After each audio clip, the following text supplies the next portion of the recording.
The military death penalty is one of the harshest punishments in America's justice system. It is reserved for the most shocking crimes committed by service members, men once trusted to protect, now condemned for destruction. These stories are not of enemies on foreign soil, but of betrayal from within the same ranks. From soldiers who turned against their comrades to those whose crimes were too horrific to imagine, their cases reveal how justice inside the U.S. military can be both rare and relentless. Welcome to Human and Crime, where we uncover the darkest sides of duty, loyalty, and law. Number 1. Timothy B. Hennis. In the spring of 1985, the quiet military town of Fayetteville, North Carolina, became the center of one of the most disturbing cases in U.S. military history. Captain Gary Eastburn of the United States Air Force was away in Alabama for specialized training, preparing for his family's upcoming move to England.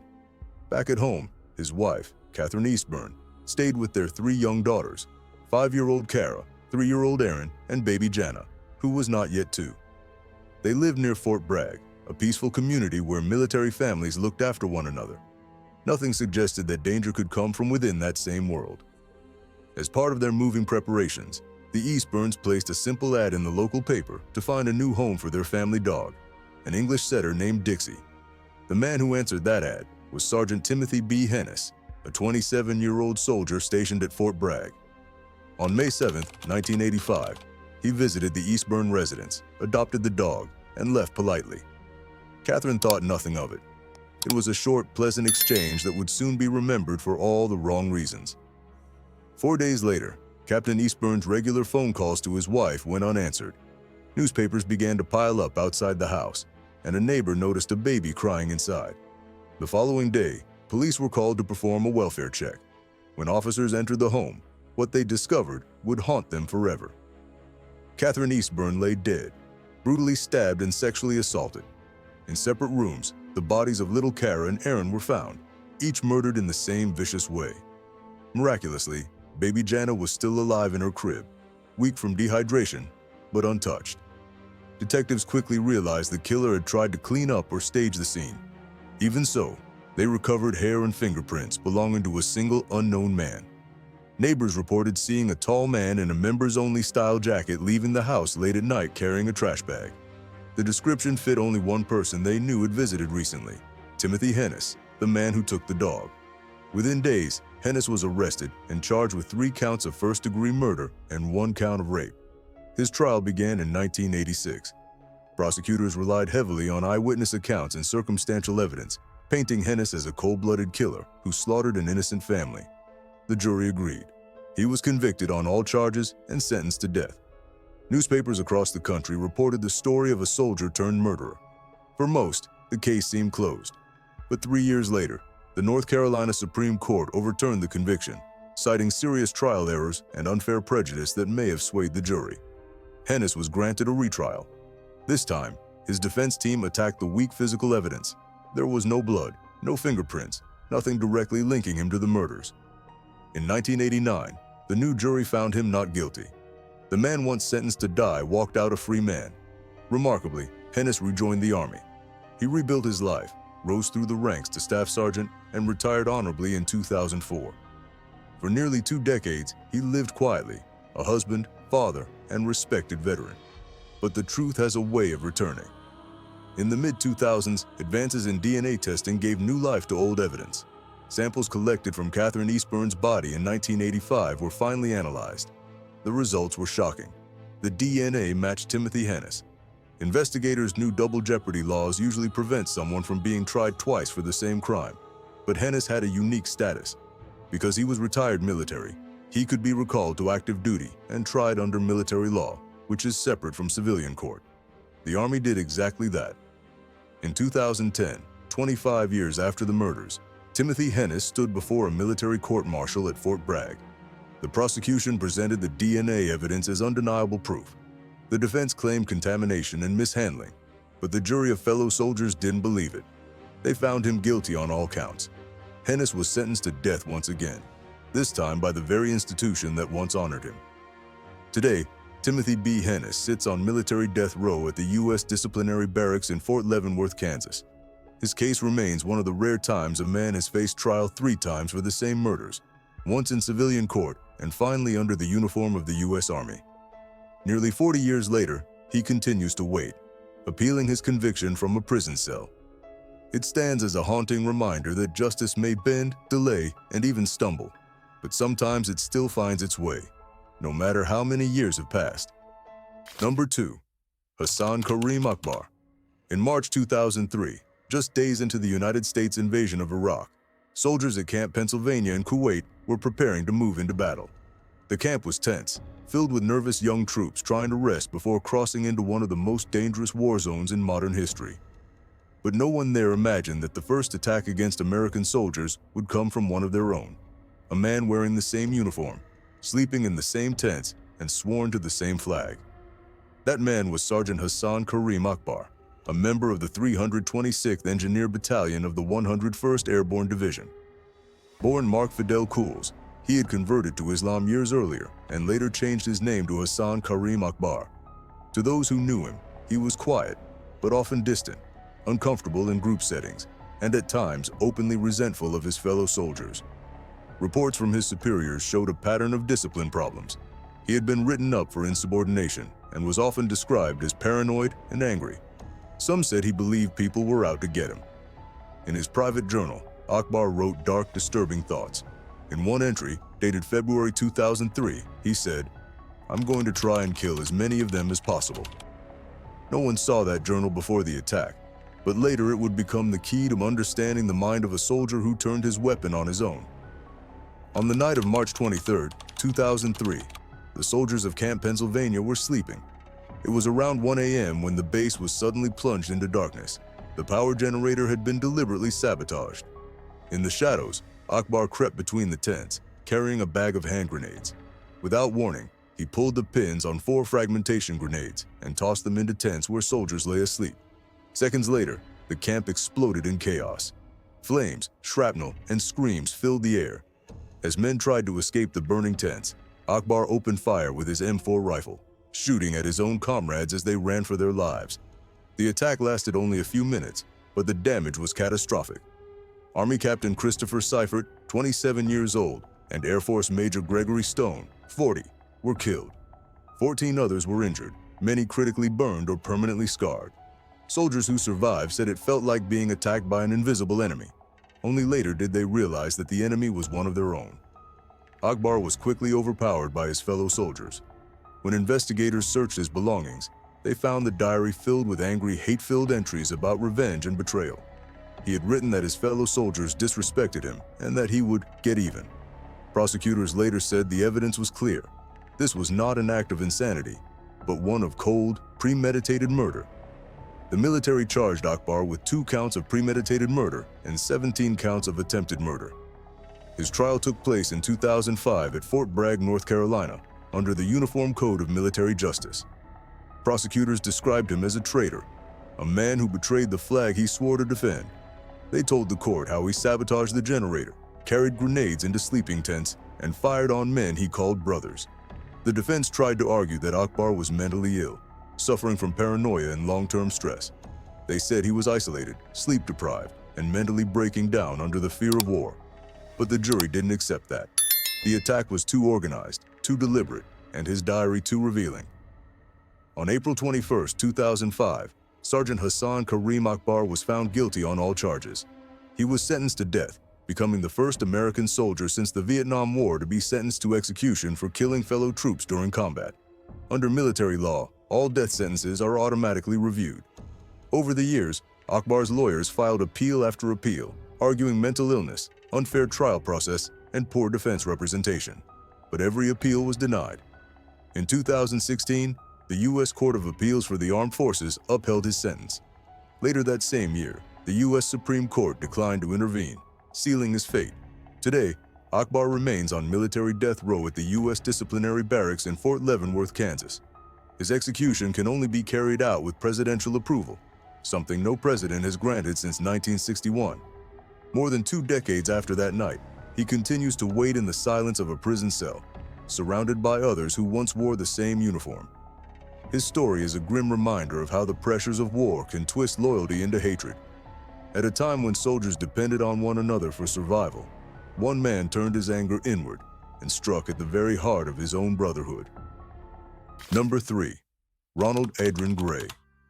Between 1986 and 1987, Fort Bragg in North Carolina, home to one of America's most elite military units, became the hunting ground of a killer hiding in plain sight. His name was Ronald Adrin Gray, a 22-year-old Army cook who used his charm and uniform to lure his victims. Behind the disciplined image of a soldier, Gray lived a double life, one filled with violence, lust, and blood. His crimes would make him one of the most feared names in U.S. military history. Ronald Gray was born in Cochran, Georgia, and joined the U.S. Army in the early 1980s. He was assigned to the 82nd Airborne Division at Fort Bragg, a post known for toughness, honor, and pride. On paper, he was a normal young soldier, quiet, polite, and hardworking, but his calm exterior hid a deep darkness. Gray's pattern began in April 1986, when 23-year-old Linda Jean Coates, a student at Campbell University, was found dead. She had been raped and murdered, her body left as if discarded. The case shocked the community, but police had little evidence, and no one suspected the soft-spoken cook from Fort Bragg. Only weeks later, another woman, 18-year-old Tammy Wilson, was found dead under similar circumstances, sexually assaulted and stabbed. Her murder made it clear that something far more sinister was happening. Gray's need for control and violence was growing stronger. By the end of that year, the killings had taken on a horrifying pattern, targeting young women, both civilian and military, often in or around Fayetteville. In December 1986, Gray's violence reached the military itself. He approached Private Laura Lee Vickery Clay, an 18-year-old soldier stationed at Fort Bragg. Witnesses later said she had been last seen with a man matching Gray's description. Days later, her body was discovered in nearby woods, shot multiple times, and sexually assaulted. Investigators recovered shell casings from a .22 caliber pistol, later proven to belong to Gray. Just when police started connecting the dots, Gray struck again. He tricked Private Mary Ann Lang Namath into letting him inside her barracks room. There, he raped and stabbed her, leaving her for dead. Against all odds, she survived. Though severely injured, Namath identified Gray as her attacker. Her testimony would later expose him as the killer police had been hunting for nearly a year. But before Gray could be arrested, he killed once more. In January 1987, 23-year-old Kimberly Ann Ruggles, a civilian cab driver, picked up a fare, her last one. The passenger was Ronald Gray. Later that night, her taxi was found abandoned near a wooded area. Her body lay nearby, raped, stabbed, and beaten. Investigators found Gray's fingerprints in the cab and on her personal belongings. It was the final piece of evidence they needed. When police raided Gray's home, they found stolen items from several of his victims and weapons linked to the murders. Faced with overwhelming proof, Gray eventually confessed to multiple rapes and murders. In 1988, he pleaded guilty in civilian court to 22 felonies, including murder, rape, and kidnapping. He was sentenced to 8 life sentences, 3 of them to run consecutively. But that wasn't the end. Because he was still an active duty soldier, he was also subject to the Uniform Code of Military Justice, meaning he could face a second trial under military law. That same year, a military court-martial was convened at Fort Bragg. The evidence was horrifying. Survivors, police, and forensic experts detailed Gray's violent spree. The jury learned how he stalked his victims, gained their trust, and then killed them without mercy. He was found guilty of 2 counts of premeditated murder for Private Vickery Clay and Kimberly Ruggles, along with attempted murder, rape, and kidnapping. The military court sentenced him to death in April 1988. The commanding general of the 82nd Airborne approved the sentence, and Gray was dishonorably discharged. But under military law, all executions must be approved by the President of the United States. For years, his file sat untouched. Then, in 2008, President George W. Bush signed his execution order, the first presidential authorization for a military execution since 1957. Even after that, Gray's execution was delayed by appeals claiming unfair trials and poor representation. Each one was reviewed and rejected. As of today, Ronald Gray has spent over 35 years on military death row at the U.S. Disciplinary Barracks in Fort Leavenworth, Kansas, longer than any other inmate in modern military history. Gray's crimes changed the way military investigators looked at violence inside the ranks. He was proof that the uniform itself could hide a predator, someone capable of using military discipline as a mask for evil. For decades, families of his victims have waited for closure, While Gray continues to live behind bars, his death sentence suspended in endless appeals. His story remains one of the darkest examples of betrayal within the U.S. Army. A soldier who used trust, authority, and opportunity to become a killer in uniform. Number 4. Nidal Malik Hasan. On November 5, 2009, one of the deadliest mass shootings ever seen on a U.S. military base took place inside Fort Hood, Texas. The shooter was not an outsider or an enemy fighter. He was Major Nidal Malik Hasan, a U.S. Army psychiatrist, a man trained to heal the minds of soldiers, but who instead turned his weapon on them. 13 people were killed that day, and more than 30 others were wounded in an attack that stunned the nation and changed the U.S. military forever. Before the tragedy, Nidal Hasan seemed like the kind of officer the Army would be proud of. Born in Virginia in 1970, he was the son of Palestinian immigrants and grew up in a hard-working family. He graduated from Virginia Tech and went on to earn a medical degree from the Uniformed Services University of the Health Sciences, specializing in psychiatry. His job was to help soldiers suffering from trauma, depression, and post-traumatic stress after returning from war. But beneath his professional success, Hasan was struggling. He had grown increasingly conflicted about America's wars in Iraq and Afghanistan, wars that, in his view, targeted fellow Muslims. Colleagues later reported that Hasan had become isolated and argumentative. He expressed strong opinions against the wars and often defended extremist beliefs. At times, he openly said that Muslim soldiers should not fight other Muslims. Few took his statements seriously, but they were warnings of what was to come.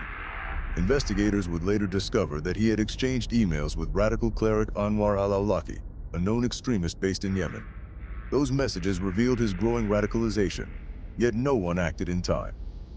On that Thursday afternoon in November, the Soldier Readiness Processing Center at Fort Hood was busy. Hundreds of soldiers were completing last-minute health checks and paperwork before deployment. Around 1:30 p.m., Hasan entered the building armed with an FN-57 semi-automatic pistol and a .357 Magnum revolver. He was dressed in his military uniform. Witnesses said he shouted, "Allahu Akbar," meaning, "God is great," before opening fire on the unarmed soldiers and civilians inside. What followed was chaos. People dove under desks and behind tables as bullets tore through the room. Some smashed windows to escape. Others tried to carry the wounded to safety. Hasan moved calmly through the building, shooting anyone who tried to flee. He fired more than 100 rounds in just a few minutes. Military police officers rushed to the scene and engaged Hasan in a gunfight. He was shot several times and finally subdued. The bullet severed his spinal cord, leaving him permanently paralyzed from the waist down. He was taken into custody at the scene, alive but forever changed. The aftermath revealed a horrifying truth. The victims were mostly soldiers preparing to deploy. Men and women Hasan had been assigned to help as their psychiatrist. They included Captain John Gaffani, Private Francesca Velez, who was pregnant, and several others who never got the chance to fight in the war they had trained for. The crime shocked the country and raised immediate questions about how a U.S. Army officer could commit such an act of terror on his own base. Hasan's trial began in August 2013, 4 years after the shooting. He chose to represent himself, refusing legal assistance. He also refused to shave his beard, claiming it was part of his religious faith, which violated military grooming standards but was eventually permitted. From the start, Hasan showed no remorse. He admitted openly that he had carried out the attack to protect Taliban fighters in Afghanistan from U.S. soldiers.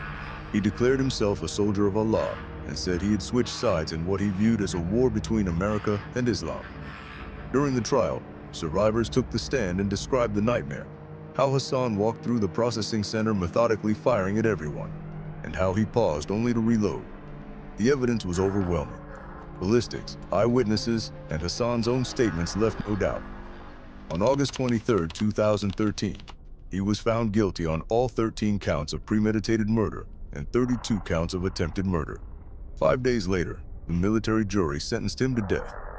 After the trial, Hasan was dishonorably discharged from the Army and stripped of all military pay and benefits. Because he is paralyzed, he now moves in a wheelchair and spends his days confined at the U.S. Disciplinary Barracks in Fort Leavenworth, Kansas, the same prison that holds other soldiers on military death row. His execution, like the others, cannot be carried out without presidential approval, something no president has granted since the early 1960s. The Fort Hood shooting remains one of the darkest chapters in modern U.S. military history. It forced the army to examine how radicalization could go unnoticed within its own ranks. For the families of those who died, the pain never faded. Major Nidal Malik Hasan's case stands as a reminder that sometimes the greatest threat comes not from the battlefield, but from within the walls that are supposed to keep everyone safe.